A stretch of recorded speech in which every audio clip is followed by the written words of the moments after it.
दारुल के बानी मौलाना कासिम नानोतवी को कौन नहीं जानता।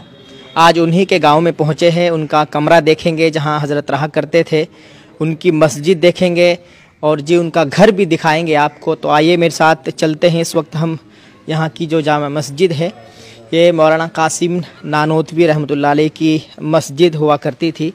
और ये पीछे आप देख सकते हैं, ये मौलाना कासिम नानोतवी का घर है। आप अपनी स्क्रीन पर देख रहे हैं, ये मौलाना कासिम नानोतवी का घर है और ये हज़रत की मस्जिद है। वही पुरानी इमारत है माशाअल्लाह। कैमरामैन से कहूँगा कि तेज़ी से आइए। और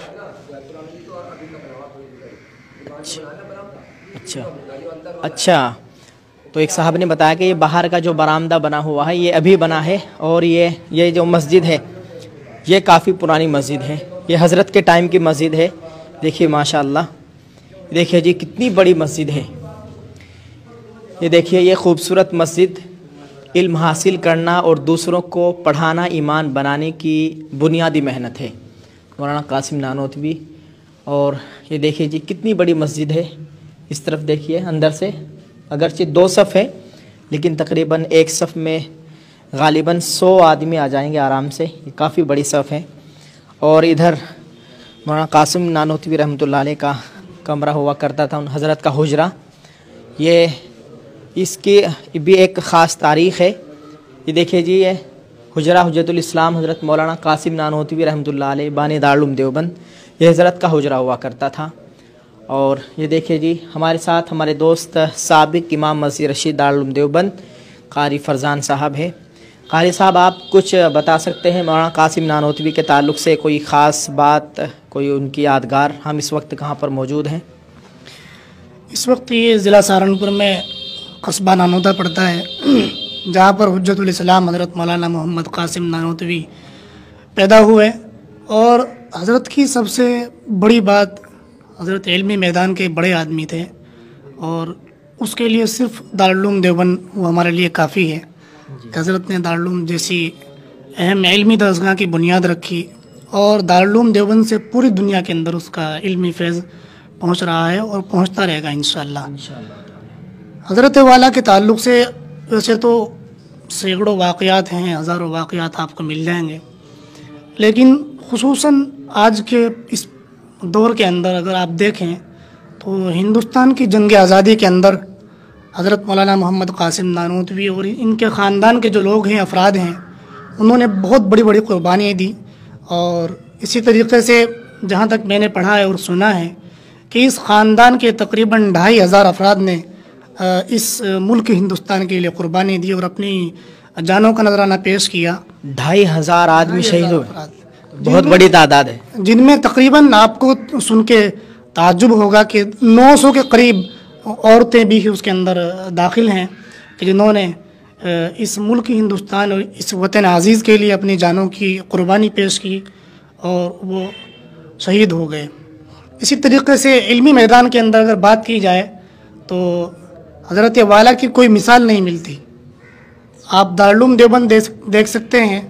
और इसी तरीके से हज़रत वाला का एक मुझे किस्सा याद आ रहा है कि हज़रत वाला ने ख्वाब में देखा कि खाना काबा की छत पर बैठा हुआ हूँ और आपकी ये हाथों की जो उंगलियाँ हैं उनसे जो है चश्मे बह रहे हैं, उनसे चश्मे बह रहे हैं।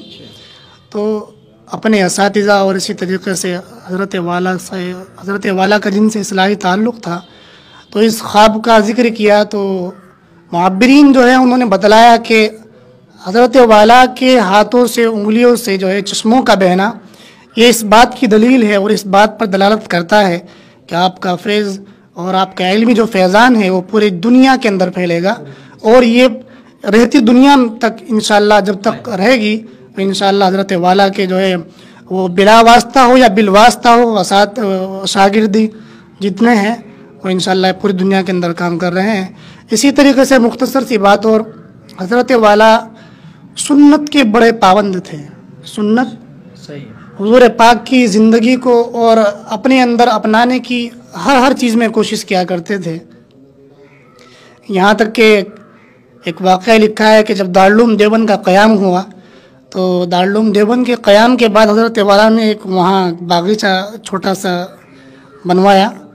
और उस बागीचे के अंदर एक, वैसे तो कई एक दरख्त थे, पौधे थे, लेकिन खुसूसी तौर पर एक गुलाब का जो है पौधा लगवा दिया। और फिर हज़रत वाला जब भी वहाँ से गुज़रते तो माली से जो उसकी देखभाल करता था उससे मालूम करते, आज इसमें पानी डाला नहीं डाला है, क्या किया है क्या नहीं किया है। तो एक मरतबा वो माली पूछ बैठा कि हज़रत क्या यहाँ पौधे और भी हैं, गुलाब का जो आपने पौधा लगवाया है इसकी क्या ख़ास बात है जो आप जब भी यहाँ से गुज़रते हैं तो मालूम करते हैं कि इसमें पानी डाला है, इसकी देखभाल की है नहीं की है, क्या किया है। तो सुन्नत और हुजूर पाक के इश्क की इंतहा देखिए कि फरमाते हैं कि गुलाब के फूल की जो खुशबू होती है उसकी मिसाल हदीस पाक में दी गई है कि हुजूर पाक के जो पसीने की खुशबू है उसकी वो मुशाबे है गुलाब की खुशबू के। तो इस माना कर मुझे इस दरख्त से और इस पौधे से मोहब्बत है। तो ये हुजूर हज़रत की हुजूर पाक से इश्क का और उनसे मोहब्बत का अंदाज़ा लगाया जा सकता है कि कितना इश्क हुजूर पाक से था।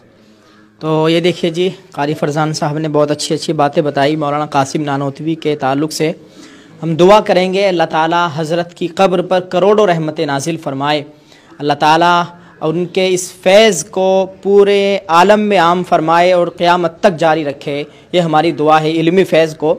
और ये आप देख सकते हैं ये हज़रत का हुजरा हुआ करता था, कभी यहाँ मौलाना कासिम नानोतवी रहमतुल्लाह अलैह रहा करते थे। आज हम यहाँ पर पहुँचे हैं, ये बड़ा ही हमारे लिए बाइस सआदत है माशाअल्लाह। और आपको मौलाना कासिम नानोतवी का घर भी आपको मैं दिखाने वाला हूँ और ख़ूबसूरत मंज़र है।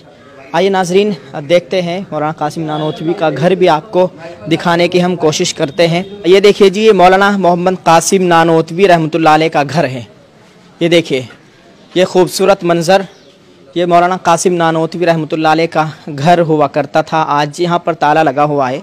और आपको बता दें दारुल के नाम है, ये दारुल देवबंद के नाम है। ये खूबसूरत मंज़र माशाअल्लाह मौलाना मोहम्मद कासिम नानोतवी का ये मकान है और काफ़ी पुराना और काफ़ी बड़ा मकान है माशाअल्लाह। देखिए वहाँ तक ये मकान है, मौलाना कासिम नानोतवी रहमतुल्लाह अलैह का ये मकान है। और हमें जो मालूम हुआ है यहाँ पर कि ये मकान मौलाना कासिम नानोतवी का जो मकान है ये दारुल देवबंद के नाम वक्फ़ है और इस वक्त बंद है। इसकी बंद होने की वजह यह है कि किसी ताल्लुक़ से तो हमें मालूम नहीं कि इसका मुकदमा वगैरह चल रहा है। और दुआ करें अल्लाह ताला दारुल के हक़ में ही फ़ैसला हो जाए। ये मौलाना कासिम नानोतवी का मकान आपको दिखाया है।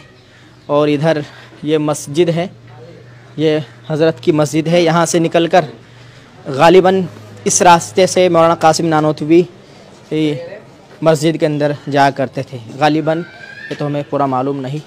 माशाअल्लाह ये कस्बा नानोता है। और ये पेड़ आप देख सकते हैं, ये वो चौराहा है जहाँ पर जंग आज़ादी के सबसे पहला मशवरा हुआ था। यहाँ पर किताबों में लिखा है कि यही जगह है, यहाँ से जंग आज़ादी का जो मशवरा हुआ था। इस ख़ानदान के तकरीबन 2500 लोग शहीद हुए थे, जिनमें तकरीबन 900 औरतें हुआ करती थी। ये चौराहा है, एक वही पुराने पेड़ है। आज यहाँ की सूरत हाल देखिएगा। और इस जानिब हज़रत की मस्जिद है, मौलाना मोहम्मद कासिम नानोतवी रहमतुल्लाह अलैह की तमाम चीज़ें आपको दिखाई है। और अच्छा मस्जिद है हज़रत की। तो नाज़रीन आपसे गुजारिश है कि आप दुआ फरमाइए, अल्लाह ताला हज़रत की कब्र पर करोड़ों रहमत नाजिल फरमाए। ये देखिए जी माशाअल्लाह, ये है मौलाना कासिम नानोतवी रहमतुल्लाह अलैह का घर। नीचे से आपको दिखाया है, ये ऊपर का मंज़र है। ये जो सामने आप देख रहे हैं ये हज़रत का गुसल खाना बतलाया जा रहा है कि यहाँ पर हज़रत गुसल किया करते थे। इसके ठीक सामने एक कमरा है, यहाँ पर इबादत किया करते थे। और ठीक सामने हज़रत के घर के ये मस्जिद है, आप देख सकते हैं, आपको नीचे से दिखाई है। ये हज़रत की मस्जिद है और ये घर हुआ करता था। काफ़ी पुराना घर है, बंद है, वहाँ पर जा तो नहीं सकते, लेकिन कोशिश की कि आपको ये मंज़र दिखा दिया जाए। ये कितना खूबसूरत मंज़र है माशाअल्लाह। और इधर ये पेड़ है, ये चौराहा जो आपको दिखाया है, एक साहब के छत से है मंज़र हम रिकॉर्ड कर रहे हैं। ये मस्जिद है हज़रत की, ये ऊपर से आपको मस्जिद दिखा रहे हैं। ये है जी वो चौराहा जहाँ पर जंग आज़ादी का मशवरा हुआ, सबसे पहला मशवरा हुआ था यहाँ पर मौलाना मोहम्मद कासिम नानोतवी के घर के सामने। ये चबूतरा है और ये 3 पेड़, गूलर के 3 पेड़ यहाँ पर खड़े हुए हैं और यहाँ पर सबसे पहले मशवरा हुआ था। और ये इस्लामी मस्जिद है और यहाँ पर आज जुमा है तो पुलिस के लोग यहाँ पर आते हैं। माशाअल्लाह, हज़रत को इसका अच्छा बदल आता फरमाए। ये बहुत बड़ी बात है कि इन्हीं के ख़ानदान के 2500 लोग शहीद हुए हैं, जिनमें तकरीबन 900 के करीब औरतें हैं। ये बहुत बड़ी बात है। आप इस के ताल्लुक़ से कमेंट में ज़रूर लिखें, एक दुआई जुमला ज़रूर लिखिएगा, इसको शेयर कीजिए। जज़ाकल्लाह। अस्सलामु अलैकुम वरहमतुल्लाहि वबरकातुहू।